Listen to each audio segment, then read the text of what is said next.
Ya, saudara, beberapa saat lalu Mahkamah Konstitusi menolak seluruh permohonan sengketa hasil Pilpres yang diajukan Anies Baswedan, Muhaimin Iskandar, dan pasangan Ganjar Mahfud.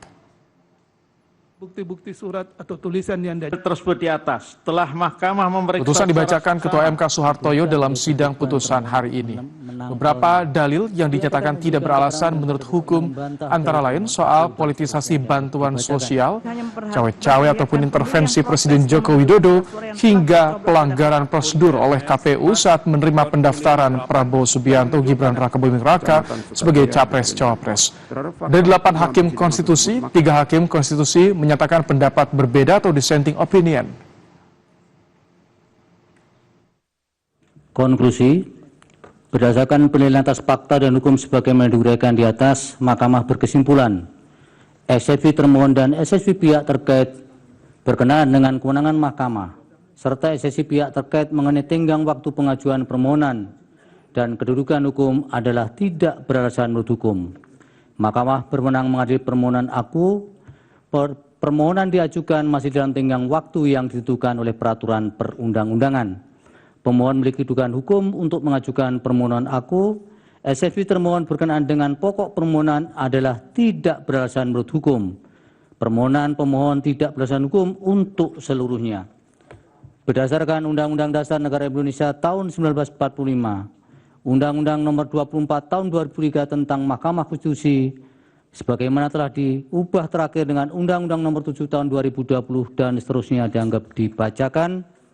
Amar putusan mengadili dalam eksepsi, menolak eksepsi termohon dan pihak terkait untuk seluruhnya. Dalam pokok permohonan, menolak permohonan pemohon untuk seluruhnya. Amar putusan mengadili dalam eksepsi, menolak eksepsi termohon dan eksepsi pihak terkait untuk seluruhnya. Dalam pokok permohonan, menolak permohonan pemohon untuk seluruhnya.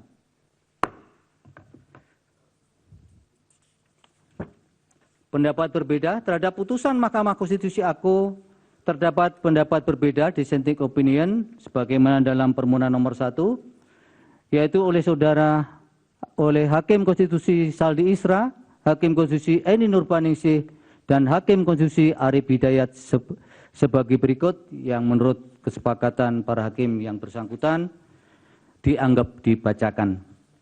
Demikianlah diputus dalam rapat permusyawaratan hakim oleh 8 hakim konstitusi, yaitu Soehartoyo selaku ketua merangkap anggota, Saldi Isra, Arif Hidayat, Eni Nurbaningsih, Daniel Yusmik Pepoe, M. Guntur Hamzah, Ridwan Mansur, dan Arsul Sani, masing-masing sebagai anggota, pada hari Rabu tanggal 17 bulan April tahun 2024 yang diucapkan dalam sidang pleno Mahkamah Konstitusi terbuka untuk umum pada hari Senin tanggal 22 bulan April tahun 2024 selesai diucapkan pukul 15:11 waktu Indonesia Barat oleh 8 hakim tersebut